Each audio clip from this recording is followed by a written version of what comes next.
राधे राधे महाराज जी। महाराज जी, सफलता धन प्रतिष्ठा से प्रेरित इस दुनिया में ऐसा क्यों है कि जिसके पास सब कुछ है वो अक्सर आंतरिक अशांति से जूझते हैं, जबकि जिसके पास न्यूनतम साधन है वो आनंद क्योंकि संतोष। जितना विषय होगा उतना चिंतन भ्रष्ट होगा। जितना विषय बढ़ेगा, भ्रष्ट माने तो गिरना, जितना आपके पास सुविधा भोगी मन होगा उतने में अध्यात्म से गिरेगा, और जितना त्यागी मन होगा उतने अध्यात्म की तरफ बढ़ेगा।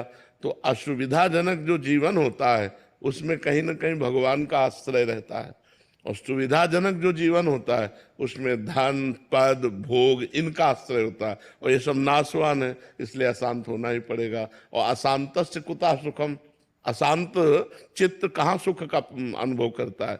जब धन बढ़ता है तो उसमें दोष है, पर स्त्री गमन, मदिरापान, द्वैत कीड़ा, झूठ बोलना, छल कपट, ये स्वभाव में आ जाता है, और अहंकार तो आ ही जाता है।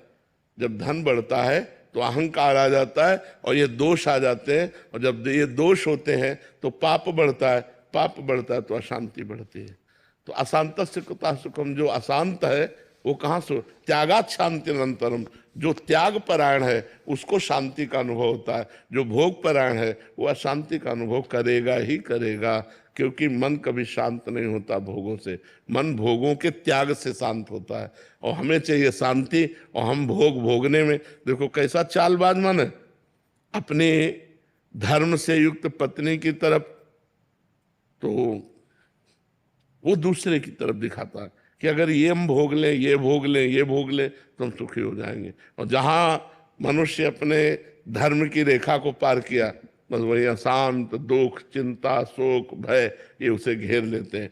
अब वो इतनी कामना से प्रबल हो जाता है कि इसमें नहीं, इसमें, इसमें नहीं, इसमें, पूरा जीवन व्यतीत हो जाता है, वो कभी शांति को प्राप्त नहीं होता। और जिसने धर्म की रेखा के अंतर्गत होकर भोगों का सेवन किया उसका मन शांत होता चला जाता है, क्योंकि भोगों में सुख है नहीं, एक दिन उसे घृणा हो जाएगी, उसे वैराग्य हो जाएगा यार। और अगर नवम नवम तो फिर वैराग्य नहीं होगा, फिर वो अशांति बढ़ती चली जाएगी। प्रिंस कुमार जी ये पूछ रहे हैं कि महाराज